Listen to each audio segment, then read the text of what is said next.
جب دوسری دفعہ یہی قرارداد ٹیبل ہوئی، جب وزیر مرتضیٰ سولنگی صاحب آ گئے انفارمیشن منسٹر، تو پھر مرتضیٰ سولنگی صاحب نے بھی اس کی مخالفت کی. تو پیپلز پارٹی کی طرف سے بہرامند تنگی صاحب یہ دعویٰ کر رہے ہیں کہ میں نے بھی اور ہردیپ سنگھ جو پی ٹی آئی کے سینیٹر ہیں ہم نے بھی مخالفت کی اس کی، تو اس کی کیا حقیقت ہے؟ دیکھیں بات یہ ہے کہ اگر آپ وہ ویڈیو دیکھیں نا، میں سامنے دیکھ رہا ہوں، اس میں نا میرے وہ بالکل پیچھے بیٹھے ہیں. اچھا، مجھے ان کی آواز نہیں آئی. اچھا، ہو سکتا ہے انہوں نے کی ہو لیکن مجھے آواز نہیں آئی. اچھا، آپ کے نہیں آئی بات. اچھا یہ بتائیں کہ یہ 14 ارکان کی موجودگی میں اس طرح کی اہم قرارداد منظور کرنا، اول تو 14 ارکان کا موجود ہونا 104 میں سے، اس کا مطلب ہے عدم دلچسپی ہے، سینیٹرز شریک ہی نہیں ہوتے، لیکن چلو وہ صورت اور ہے، بعد میں آ جاتے. 14 ارکان کی موجودگی میں اس طرح کی اہم ترین قرارداد، اہم ترین ایشو پر پیش کرنا، آپ اس کو کس طرح سے دیکھتے ہیں؟ یہ پارلیمانی روایات، ہماری جو پارلیمنٹ اور ایوان بالا کا جو مزاج ہے اس کے مطابقت رکھتا ہے؟ دیکھیں یہ جو ہے، میں آپ سے اتفاق کروں گا کہ یہ 14 جو لوگ جو ہیں اس کے اوپر یہ قرارداد لانا سپلیمنٹری ایجنڈا کے تھرو، یعنی کہ مین ایجنڈا میں یہ نہیں تھا، سپلیمنٹری ایجنڈا میں اس کو ڈالا گیا، یعنی اسی وقت ایجنڈے میں ڈالا گیا اور پھر یہ پیش کی گئی. جو سینیٹر آپ کہہ رہے ہیں کہ کم ہے، وہ عدم دلچسپی نہیں ہے. وہ اس کی وجہ یہ ہے کہ ہمارا جب جمعے کو اجلاس ہوتا ہے تو وہ صبح 10:30 بجے شروع ہوتا ہے اور وہ 1 بجے ختم ہو جاتا ہے. زیادہ تر سینیٹرز جو ہیں وہ کوئی کراچی سے آیا ہے، کوئی دور دراز سے آیا ہے، وہ ان کی 3، 4، 5 بجے فلائٹیں ہوتی ہیں، وہ چلے جاتے ہیں. تو یہ کیونکہ آج ایک غیر معمولی بات یہ ہوئی جو مجھے خود بھی اس وقت سمجھ میں نہیں آئی، وہ یہ تھی کہ سینیٹر فوزیہ ارشد ہیں پی ٹی آئی کی، انہوں نے یہ ریکویسٹ کی کہ انہوں نے تقریر کرنی ہے، جس پہ چیئرمین صاحب نے یہ کہا کہ جمعے کا ٹائم ہو گیا، آپ تقریر نہیں کر سکتی. نارملی یہ ہوتا ہے کہ چیئرمین صاحب کہتے ہیں کہ میں پروروگ کر رہا ہوں، اگلے سیشن میں کر لیجیے گا، لیکن انہوں نے کہا ہم 2 بجے ملیں گے. یہ بات بھی اسی وقت ہمیں پتہ چلی کہ 2 بجے اجلاس ہوگا.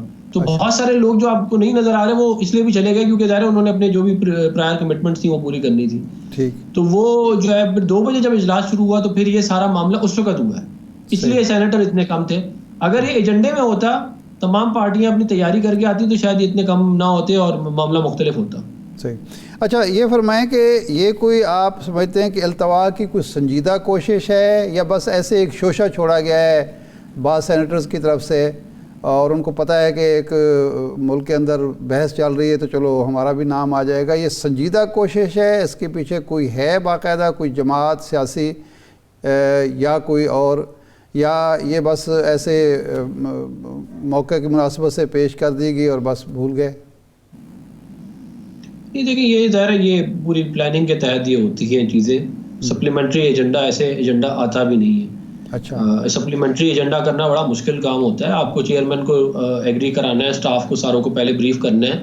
مطلب یہ کوئی بغیر پلاننگ کے یہ کام نہیں ہو سکتا. اور یہ میرا ذاتی طور پر خیال ہے کہ اس کے پیچھے کافی طاقتور لوگ ہوں گے جو یہ چاہ رہے ہیں. اور یہ میں نے پہلے بھی یہ والی بات کی کہ یہ بدقسمتی ہے اس ملک کی کہ ہمیشہ ہر وقت جمہوریت کے خلاف اور عوامی مفادات کے خلاف سازش کی جاتی ہے، جس کی وجہ سے ہم ادھر تک پہنچے ہیں جہاں ہم پہنچ گئے.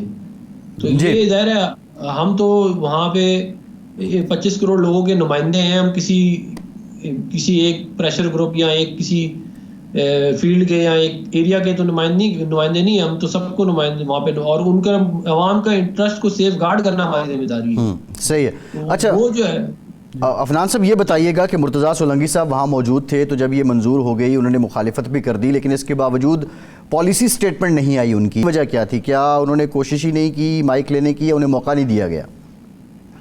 دیکھیں کیونکہ بہت ساری چیزیں ایک ساتھ ہو رہی تھی تو میں اپنی تقریر بھی بیچ میں ظاہر ہے وہ ان کی سن کے پھر میں نے اپنی بھی جواب بنانی تھی، تو میں بہت ساری چیزیں ہو سکتا ہے کیش نہ کر سکا ہوں، لیکن ان کے مطابق یہی ہے کہ وہ تقریر انہوں نے کرنے کی کوشش کی مگر انہیں موقع نہیں دیا گیا.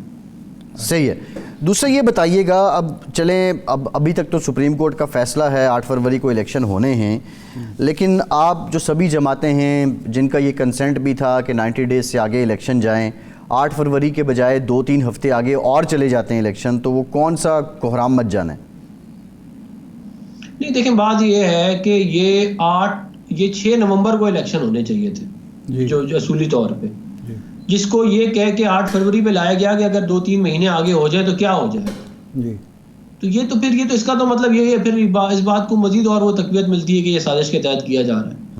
بھائی آپ ملک کے نظام کو یہ ملک ہے 25 کروڑ لوگوں کا, یہ کوئی پرائمری اسکول تو نہیں ہے نا کہ آپ اس کو ایڈ ہاک بیسس پہ چلانا شروع کر دیں. پرائمری اسکول بھی اس طرح نہیں چلتے. نہیں, تب جب بلاول صاحب کہتے تھے الیکشن کا, عفنان صاحب یہ جو 6 نومبر سے آگے لے جانے کا جو معاملہ ہے, یہ تو آپ کی جماعت بھی اس میں حصے دار ہے. پچھلے سال پنجاب اور کے پی کے الیکشن ہونے تھے, آپ نے کہا فنڈز نہیں ہے, سیکیورٹی نہیں ہے, وہ آپ نے ملتوی کرا دیے, ایک راستہ دے دیا الیکشن کمیشن کو. پھر یہ الیکشن ہونے چاہیے تھے اکتوبر میں, آپ نے 4 دن پہلے اسمبلی توڑ کے اس کو نومبر کی آگے لے گئے, اور ساتھ ہی وہ پخ لگا دی مردم شماری والی. تو آپ خود بھی تو اس میں شریک ہیں. اتنا التوا جو ہوا ہے وہ آپ کی وجہ سے ہوا ہے, اس سے آگے کوئی مولانا فضل الرحمان صاحب کرانا چاہتے ہیں کہ پھر کیا ہوا, جب 3 مہینے ہو سکتے ہیں تو 3 ہفتے اور بھی ہو سکتے ہیں. دیکھیں بات یہ ہے کہ جو 14 مئی والا الیکشن تھا نا, اس کی تو ہم نے مخالفت کی, کیونکہ یہ اس طرح اگر اس ملک میں تماشا لگ جائے گا کہ اگر ایک بندہ وزیر اعظم نہیں ہے تو وہ پروونشل اسمبلیاں توڑ کے کہہ کے الیکشن کراؤ. ہم نے اس کی اور آئینی اور قانونی دائرے میں رہ کے مخالفت کی. ہم نے کوئی یہ نہیں کر دیا کہ جی ہم نہیں کراتے. بھائی ایک چیز جو ہے وہ مطلب کہ ایک بل آپ نے اپروو کرنا ہے جس کے پیسے جو ہیں وہ آپ کو بجٹ سے ملنے ہیں, وہ جو ہے وہ جب تک اپروو نہیں ہوگا کہاں سے ہوگا. اور پھر ان کی جو ڈیمانڈ تھی وہ بھی آئینی اور قانونی نہیں تھی نا. وہ تو یہ تھی کہ بس میں وزیر اعظم نہیں ہوں تو اسمبلی توڑ رہا ہوں. یہ تو کوئی جواز تو یہ ہوتا ہے کہ کوئی مصیبت آ گئی, کوئی مشکل آ گئی, کوئی پریشانی آ گئی, کوئی بڑا مسئلہ ہو گیا تو آپ نے کہا کہ میں اسمبلی توڑ رہا ہوں. تو جب اس طرح کے لوگوں کو تو پھر آپ نے اسی طرح ہی ٹریٹ کرنا ہے نا. جہاں تک بات ہے 6 نومبر کی, وہ آپ کی بات درست ہے. کہتے ہیں ہم نے پہلے اسمبلی توڑ کے بالکل قانونی طور کے اوپر اس کو آگے کیا, غیر قانونی طور پہ نہیں کیا, اور اس وقت بھی یہی معاملات تھے کہ یہ مسئلے ہیں آگے کرتے. تو نہیں عفنان صاحب ہمارا سوال جو ہے وہ کسی ایک پرٹیننٹ جماعت سے نہیں ہے, قانون سازوں سے ہے, سیاستدانوں سے ہے. آپ ابھی بات کر رہے ہیں 6 نومبر کی, آپ بات کر رہے ہیں رانا ثناء اللہ صاحب کے بیان ریکارڈ پہ ہیں, خرم دستگیر صاحب کے بیان ریکارڈ پہ ہیں. آپ کے لوگ کہتے تھے کہ جنوری فروری میں الیکشن ہو جائیں تو کوئی امر مانے نہیں ہے. ان دنوں بلاول صاحب کہتے تھے 90 دن میں الیکشن ہونے چاہیے, بالکل خاموشی تھی.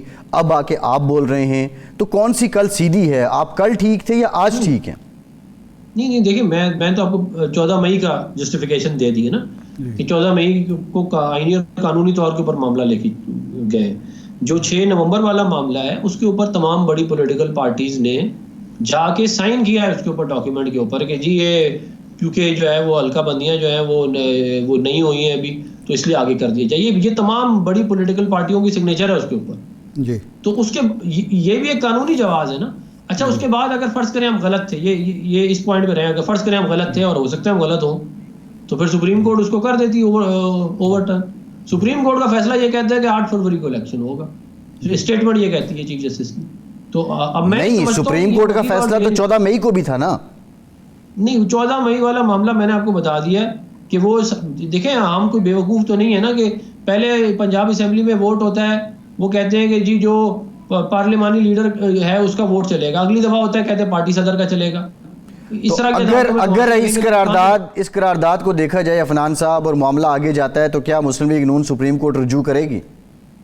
دیکھیں ہم سپریم کورٹ جو ہے وہ یہ تو میں لیگل ٹیم سے بات کر کے آپ کو کہہ سکتا ہوں, لیکن ہم تمام ایونیوز جو ہیں ان کے اوپر جو ہے وہ ان کو استعمال کر کے اور الیکشن جو ہے 8 فروری کو کرنے کی پوری کوشش کریں گے. ویسے میں آپ کو ویسے ایک بات بتاؤں, یہ کچھ لوگوں کی شرارت ہے لیکن میرا ذاتی طور پہ خیال یہ ہے کہ 8 فروری کو الیکشن ہو جائے گا. ملک اس طرح چلتے نہیں ہیں, یہ ایک تماشا لگانے والی بات ہو جائے گی. پوری دنیا میں پہلے ہم تماشے لگاتے رہے, ملک کو نقصان پہنچاتے رہے, ایک اور تماشا شروع ہو گیا کہ جی الیکشن ہی نہیں ہو سکتے.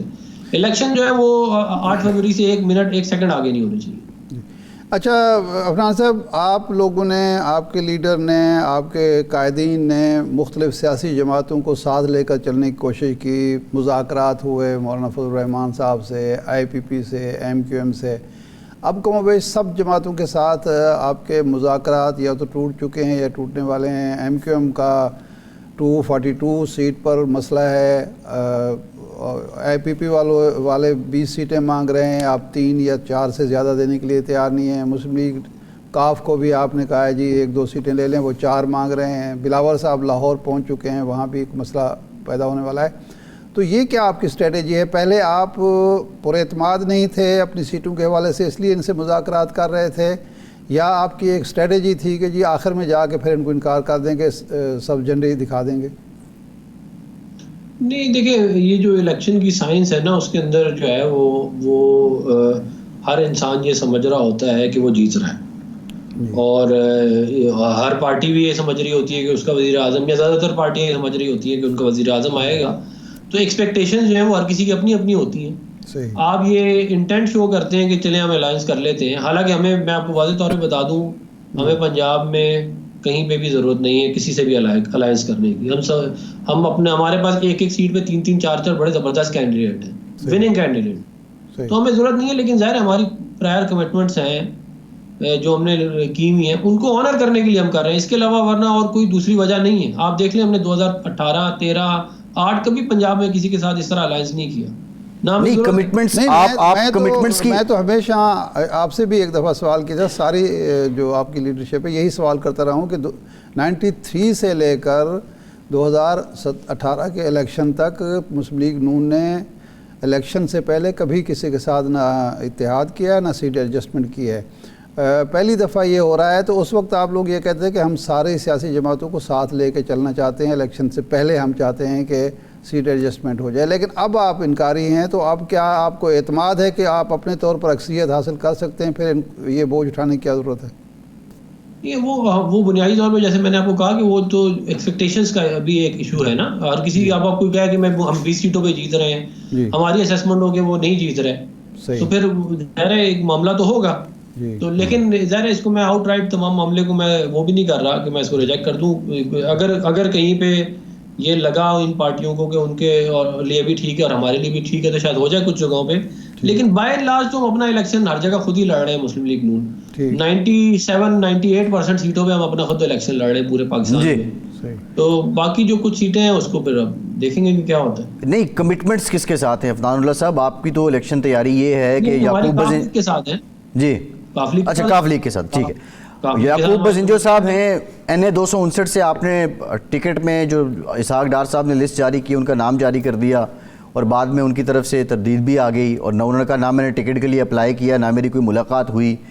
تو یہ کیسی مینجمنٹ ہو رہی ہے؟ سب سے بڑی پولیٹیکل پارٹی کا آپ کلیم کرتے ہیں, اور یہ اتنی بڑی پولیٹیکل مس مینجمنٹ. دیکھیں ٹوٹل بلوچستان کی جو سیٹیں ہم نے اناؤنس کی ہیں وہ ہیں 51 پروونشل اسمبلی کی, جس پہ ہمارے کینڈیڈیٹ ہم نے فیلڈ کیے ہیں, اور تقریباً 15 جو ہیں وہ نیشنل اسمبلی کی ہیں. یہ ملا کے کچھ 66-67 بنتے ہیں امیدوار. ان میں ایک امیدوار جن کا آپ نام لے رہے ہیں وہ انہوں نے یہ بات کی, باقی تمام امیدوار جو ہیں وہ مطمئن ہیں. اب وہ انٹرنل معاملات ہوتے ہیں, میں اس کی زیادہ ڈیٹیل میں نہیں جا سکتا. آپ کو پتہ ہے الیکشن کے اندر بہت سارے لوگوں کے بہت سارے پریشر گروپس ہوتے ہیں. نہیں, آپ کے لیے پولیٹیکل میسج کیا گیا ہے عفنان اللہ صاحب؟ آپ تو یہ کہتے تھے نا, PTI کو تانا دیتے تھے کہ ان کی ٹکٹ لینے والا کوئی نہیں ہوگا, لیکن پولیٹیکل میسج تو یہ گیا ہے کہ نون لیگ کی ٹکٹس لوگ واپس کر رہے ہیں. اس کا تو کیا آپ کو سیاسی طور پہ نقصان نہیں ہے؟ نہیں, وہ میں آپ کو کہہ رہا ہوں کہ 67 میں سے ایک ٹکٹ جو ہے وہ ہوئی ہے, وہ بھی بلوچستان کے اندر, جہاں پہ ہمارے تو کینڈیڈیٹ ہی نہیں ہوتے تھے. پچھلے الیکشن میں تو ہم نے آدھے سے زیادہ سیٹوں پہ تو کینڈیڈیٹ ہی نہیں تھے ہمارے پاس. تو یہ اس جگہ کی کہانی یہ ہے کہ ہم نے ایک سیٹ کے اوپر معاملہ ہوا ہے, باقی ساری سیٹوں پہ جو ہے وہ لوگ جو ہے وہ الیکشن کانٹیسٹ کر رہے ہیں. اور یہ انشاءاللہ آپ دیکھیے گا کہ جیسے مسلم لیگ نون ہی ہمیشہ سے اس ملک کی وفاقی جماعت رہی ہے, اس دفعہ الیکشن کا جب رزلٹ آئے گا آپ دیکھیے گا پورے پاکستان سے ہم جیتیں گے. جی ٹھیک, بہت شکریہ سینیٹر عفنان اللہ صاحب, آپ کے وقت کا آپ ہمارے ساتھ موجود تھے. ایک بریک کے بعد دوبارہ حاضر ہوتے ہیں.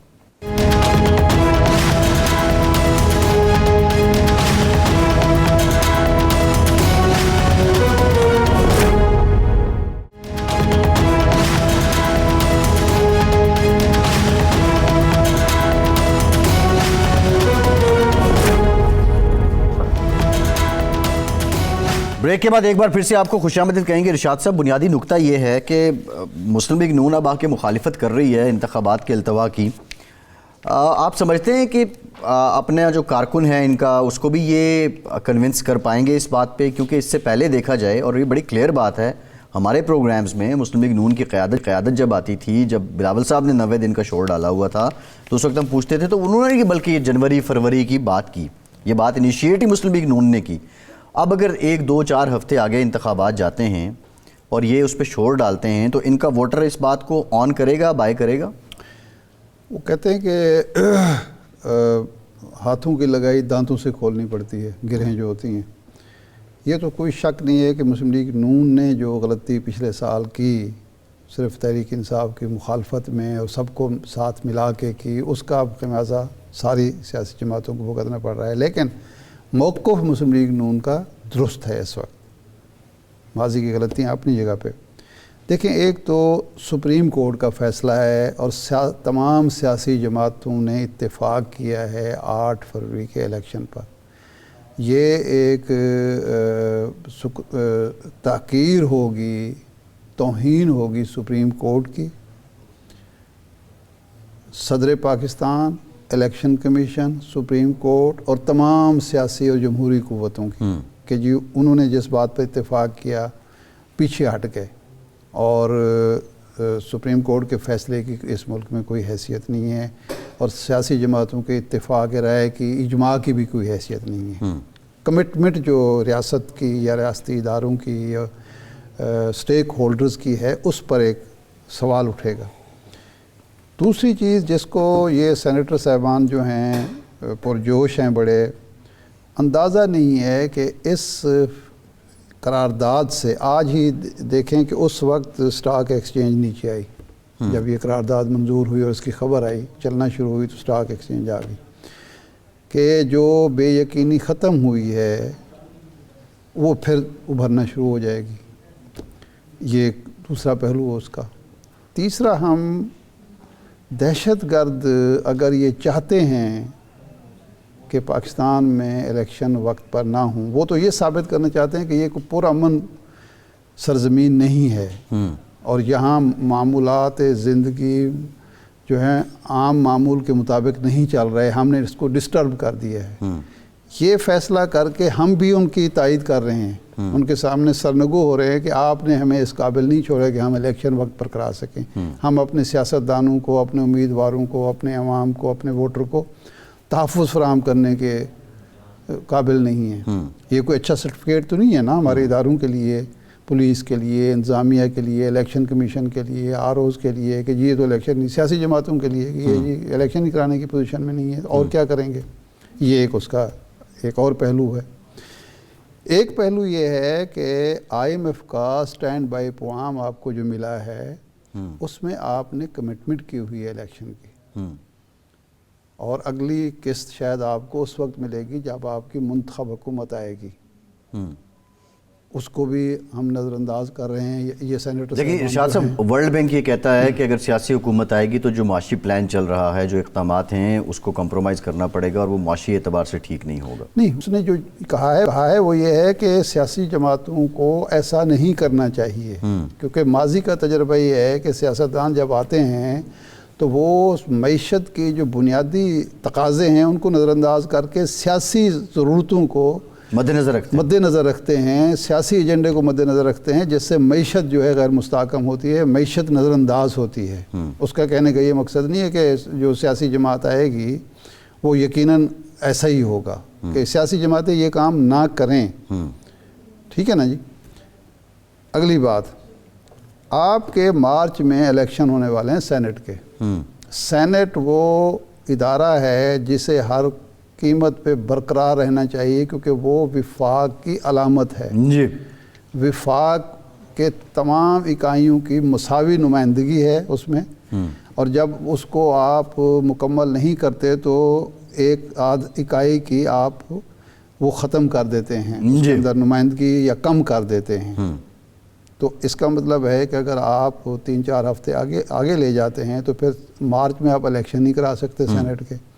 تو یہ بھی ایک قانونی اور آئینی خلاف ورزی ہوگی جو کہ نہیں کرنی چاہیے. ایک اور پہلو، اور بڑے امپورٹنٹ پہلو ہے، یہ جو ورلڈ بینک کی آپ نے بات کی، ہم بڑی مشکل سے پچھلی حکومت کے خاتمے کے بعد، منتخب سیاسی حکومت کے خاتمے کے بعد اس ملک میں سرمایہ کاری کا ماحول بنا ہے. سرمایہ کاروں کو ہم راغب کر رہے ہیں کہ آپ کے لیے سازگار ماحول موجود ہے. نہیں، یعنی ارشاد صاحب ایک نکتہ ہے جی، سیاسی منتخب حکومت کے خاتمے کے بعد جو سرمایہ کاری کا ماحول بنا ہے وہ نگراں دور حکومت ہے. ہاں ٹھیک ہے. اس کی وجہ یہ تھی کہ اس وقت بے یقینی بڑھ گئی تھی اور ان لوگوں نے خود بھی بڑھا دی تھی. ایک دن وہ کہتے تھے ہم الیکشن وقت پر کرائیں گے, دوسرے دن کہتے تھے کہ ہم 1 سال کا فائنینشیل ایمرجنسی لگا کے 1 سال مزید رہیں گے, کسی وقت کہتے تھے 2 سال نہیں ہوگا, کبھی کچھ کہتے تھے کبھی کچھ. اس کی وجہ سے بے یقینی جب وہ چلے گئے اور ایک نگران حکومت آ گئی, سب کو یقین ہو گیا کہ نگران حکومت تو طویل عرصے کے لیے نہیں ہے. تو اب یہ جو پالیسیز ہیں اگلے الیکشن تک یہی چلیں گی اور ان کا کوئی اس طرح کا پولیٹیکل ایجنڈا نہیں ہے, تو اس کی وجہ سے وہ ایک سرٹنٹی آئی. پھر جو ایک ادارہ ہم نے بنایا, فیسیلیٹیشن کونسل بنائی, اس کے اقدامات کی وجہ سے, اور چونکہ پاکستان کی مسلح افواج اس کو بیک کر رہی تھیں, اس کی وجہ سے سرمایہ کار کا کانفیڈنس بڑھا, اعتماد بڑھا, اور ہم نے دنیا کو متوجہ کیا کہ جی آپ کے لیے ہم نے سہولتیں پیدا کر دی ہیں, ماحول موجود ہے, اب آپ سرمایہ کاری کے لیے. اب جب آپ یہ دعوت دینے کے بعد آپ کہتے ہیں کہ جی ہمارے ہاں تو امن و امان کی صورتحال خراب ہو چکی ہے, ہم تو الیکشن کرانے کی پوزیشن میں نہیں ہے, اس حد تک دہشت گردی خدا نخواستہ بڑھ گئی ہے یا بد امنی بڑھ گئی ہے, تو ہم تو الیکشن نہیں کرا سکتے, جو ایک معمول کی بات ہے. الیکشن ایک جمہوری معاشرے میں معمول کی بات ہے, کوئی غیر معمولی بات نہیں ہے. تو اس کا مطلب ہے کہ آپ بیرونی سرمایہ کار کو کیا پیغام دینا چاہتے ہیں؟ یہ جو آج کی قرارداد ہے, کیا پیغام دینا چاہتے ہیں؟ آپ نے مین پوائنٹ یہی رکھا نا کہ جی حالات خراب ہیں اور یہ لوگ شہید ہو رہے ہیں اور یہ ہو رہے ہیں.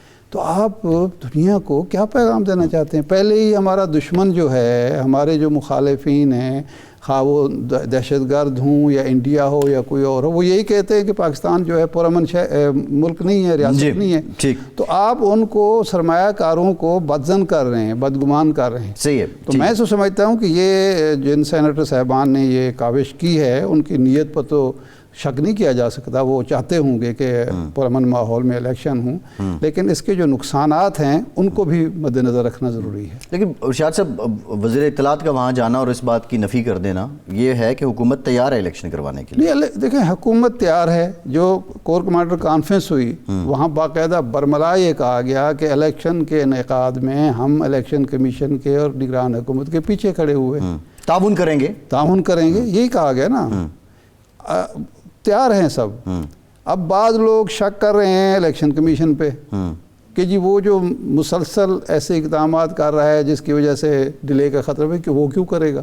الیکشن کمیشن تو ایز پر شیڈیول چل رہا ہے, وہ اپنے معاملات چلا رہا ہے. اور اس وقت یہ بات کرنا جس وقت شیڈیول جاری ہو چکا, 25,000 لوگوں نے کاغذات جمع کرا دیے, ایک لوگوں نے کمپین شروع کر دی, اچھا خاصا سرمایہ خرچ ہو چکا ہے, اچھا خاصا جو افرادی قوت انوالو ہو چکی ہے, لوگوں کے اندر ایک ماحول بن رہا ہے, ایک توقع پیدا ہوئی ہے کہ اب الیکشن ہوں گے, ایک مستحکم منتخب حکومت آئے گی, استحکام کی طرف بڑھیں گے, اس طرح کے آپ نے معاملہ کر دیا. ارشاد صاحب ایک بریک لیتے ہیں, بریک کے بعد یہ جو پارلیمنٹ میں حالات ہیں, مسائل ہیں, اس کا ایک پہلو اور بھی ہے, روحانی اعتبار سے ان مسائل کا حل کیا ہے. بریک کے بعد ہمیں معروف روحانی اسکالر سرفراز شاہ صاحب جوائن کریں گے, ان سے ہم رہنمائی لیں گے. ہمارے ساتھ رہیے.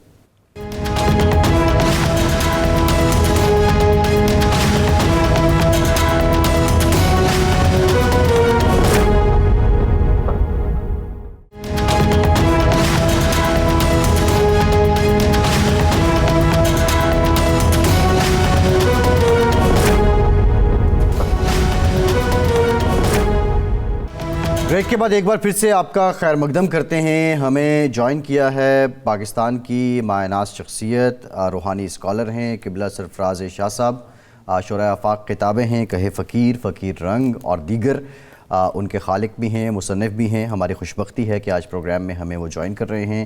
شاہ صاحب سب سے پہلے تو آپ کا بہت شکریہ, اور جاننا ہم آپ سے یہ چاہتے ہیں کہ اگر ہم پاکستان کو دیکھیں, وطن عزیز کو, تو اس میں طاقتور اور کمزور, امیر و غریب سبھی مایوسی اور بے یقینی کا شکار ہیں.